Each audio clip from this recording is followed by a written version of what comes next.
Hi, folks, and welcome to Prep with a Pro post comp. Now, this might be quite a difficult vlog to video.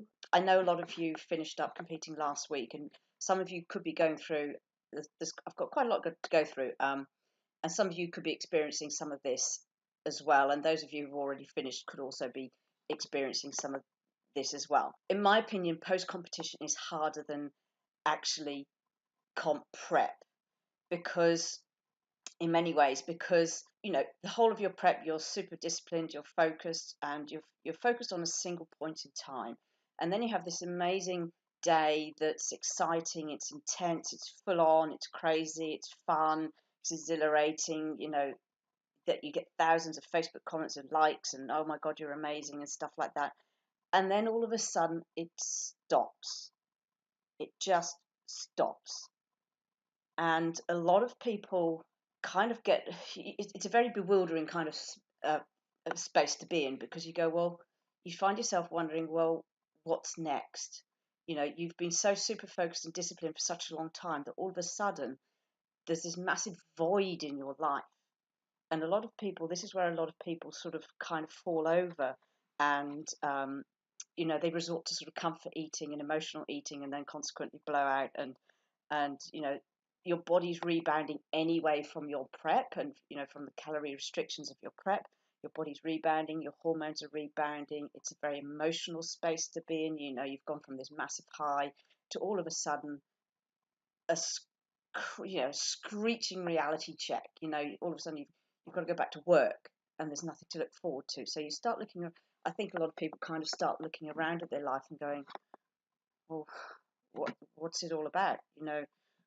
What's next? What do I do with myself? And that's why I wanted to do this blog, because in a way I'm this whole last week I've been back from England now for a week, and the whole week has been an absolute roller coaster. So England was a fantastic learning experience from a peak week perspective, like holding my condition whilst I was with my family, and of course sort of balancing social events with trying to stay in condition for preparation, and then just having my family there watching me compete. Oh gosh, I'm going to get all teary. Just for the first time ever, I've competed around the world, and I've done it all by myself pretty much, with just my trainer support when I'm in Melbourne. But all of these big shows I've done overseas, I've done by myself. So being overseas and having my family there to watch me for the first time ever, it meant so much to me. It was just so amazing.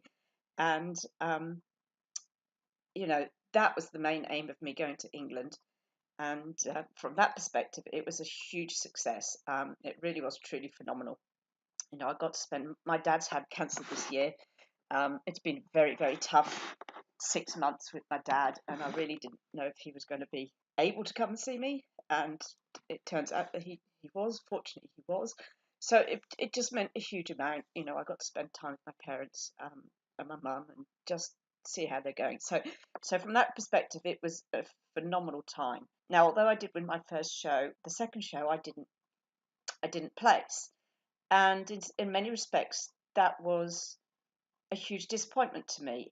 I looked my best, I performed my best. I thought I gave a really good show, but for some reason I didn't place. Now I'm still waiting on feedback to see what it was that about me or my presentation or my posing that didn't fit with that particular federation. And then on Monday, I caught up with my brother for a final breakfast. Then I had lunch with my dinner with my parents at the pub, and we sort of said goodbye. And I got on the plane and got back here in Melbourne at 5 o'clock on Wednesday morning. And then I pretty much just came home, dumped my bags, had a shower, and went straight back to work. So Monday, Tuesday, Wednesday, very full on days. Flying 27 hours, going straight back to work. You have this sort of crashing reality check of all of a sudden it's all just over. Although Wednesday night I slept really, really well, just because I was utterly exhausted. Thursday was kind of a good day as well. It was my first training day back in Melbourne, so I caught up with Aidan, and I was excited to see him and get into the gym and do a bit of a workout with Aidan and talk through the whole experience. So that was exciting. But Thursday night I I didn't sleep at all. Like the whole jet lag thing just kicked in really badly. And then Thursday night also I got the photographs from the Birmingham show. And bizarrely enough, despite having 3 photographers on stage, somehow they seemed to have completely missed me. So this all then started kicking in a massive psychological come down. It's like, well, I was getting all these sort of conspiracy theories. It's like, well, I didn't place. Why didn't I place? I should have placed. You know, to me, that was such a huge disappointment. And now that the photographers managed to completely miss me as well, so I don't even have I don't have many good stage shots. To me, it was really, really devastating. All of a sudden, I'm in this very emotional space. I found myself in this very emotional space with all of these weird, bizarre thoughts going through my head. So I didn't sleep on Thursday night, and then Friday, I just crashed. I couldn't summon the motivation to get out of bed on Friday. I just wanted to pull the covers over my head. I didn't want to see anyone. I didn't speak to anyone. I didn't want to go to work. I didn't want to eat. I just didn't want to exist. I just wanted to pull my covers over the covers over my head and stay there. So I didn't train on Friday. I went to work. I was in a pretty bad space, so I couldn't really concentrate at work. Yesterday, so Saturday, yesterday, again, I was still in this really, really negative space, you know. So and Friday and Saturday again, I didn't sleep Friday night, and then by Saturday again, I was exhausted and I didn't want to get out of bed. I just could not train. I couldn't summon the energy to train. I've kind of been thinking like, well, what's the point of it all? I went all there over to England. I looked my best. I did my best, and I got nothing. And I've been really focusing on the negative. It's kind of strange. Just little things start becoming huge things, and you find yourself focusing on the bad stuff, and it becomes very, very emotional. Because I didn't do as well as I wanted to in England, I have been planning on doing the Amanda Doherty in a couple of weeks, but I just don't know now. So I'm finding myself thinking, well, what do I do next?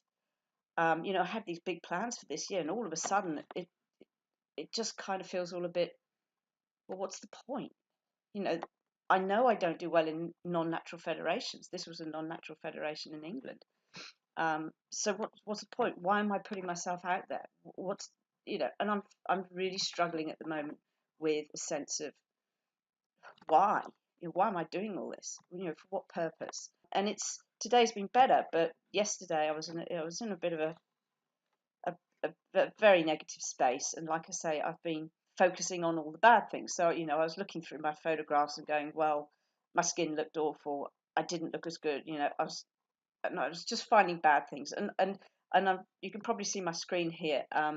We probably if all of us who've competed more than once, we probably have an image in our head of how we feel that we should look on stage and how we feel our photographs come out. Now, I've been posting in the gyms and stuff. I've been looking at my conditioning. It's been amazing. But somehow the conditioning, and I've got reference sets of photographs where I think I look fantastic, and I really, where what's in my head in terms of conditioning actually matches up with the photographs that I get from stage. So you can see here, these 2 middle ones are from the Arnolds. And I did look fantastic there, and the photographs reflected that. I was absolutely stoked with that whole performance, how I looked, everything. The ones on the outside are from the first show in Hampshire, and I just don't think I look very good. So I've started focusing on the negatives there. My bum does look better compared to the Arnie's last year, so there is some positives there, but it looks like my back has gone backwards. So I just don't know what's going on here. Here's some more reference photographs. This is actually from 2014, where the light, it just happened that the lighting was right, the photographs were right, I looked right, and this is my reference photographs. And then I look at the one from England, and it's just not as good. And again, here, what has happened to my back? I just don't understand it. Now, again, my glutes and hammies look much better.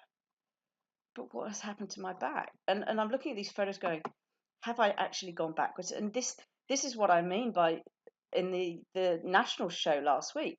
despite having 3 photographers on stage, they managed to have missed me. They managed to have cut me off. And this was what I was actually starting to focus on. So it's like, they've cut me off. There's no single photograph of me. What I've done since is I've actually sort of taken a step back and gone, well, look, actually, let's have a look at these.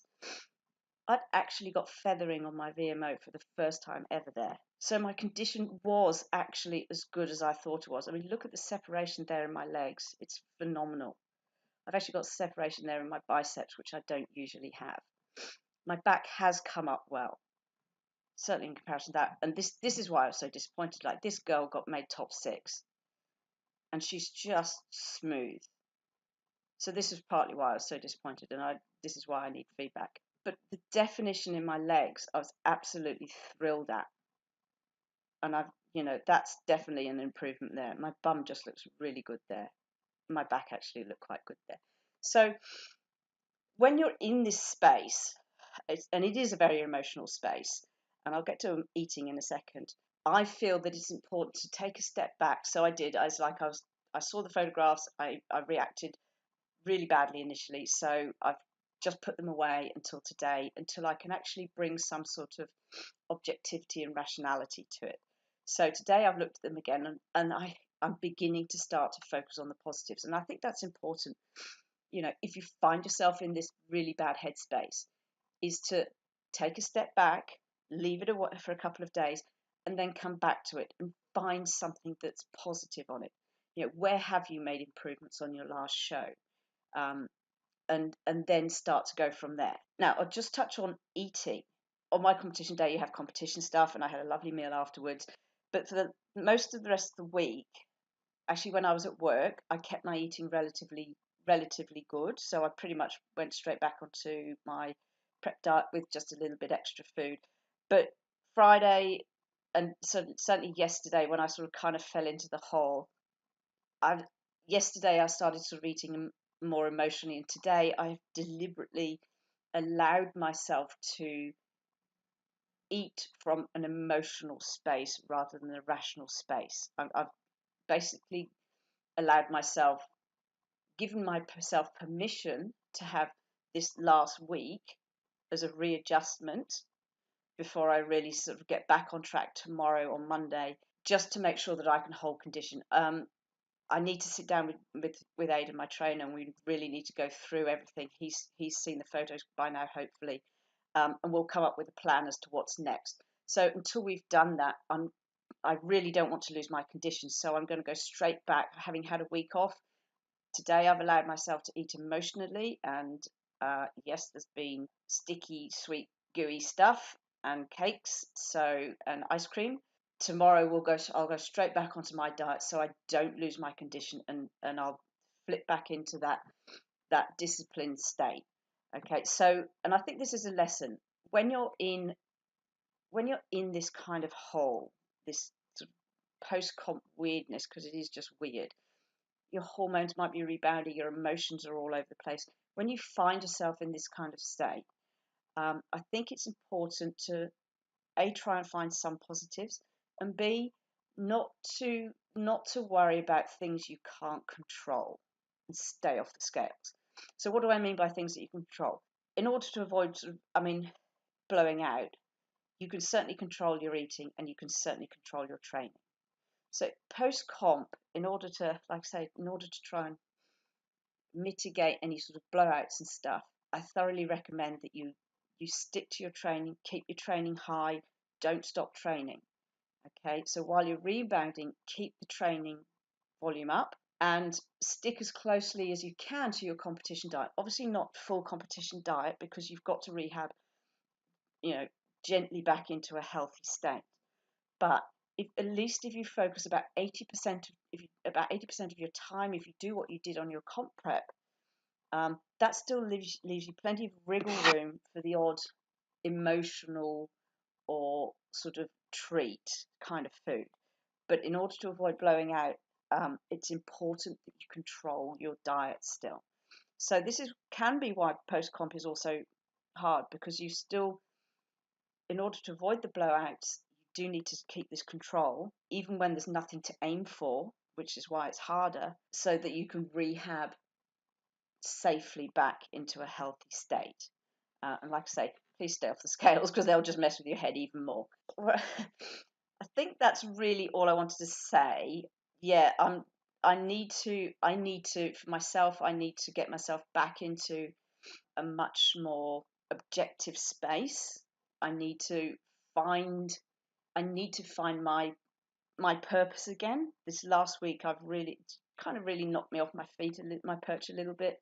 So I've really got to regain my feet, talk it through with Aidan, and focus on what's next. You know, what am I going to do next? What do we think is going to be best for me? So that's what I'm going to be doing next week. And like I say, I'll get right back on track with my diet. I have allowed myself, I've given myself permission and space just to let it go for this week.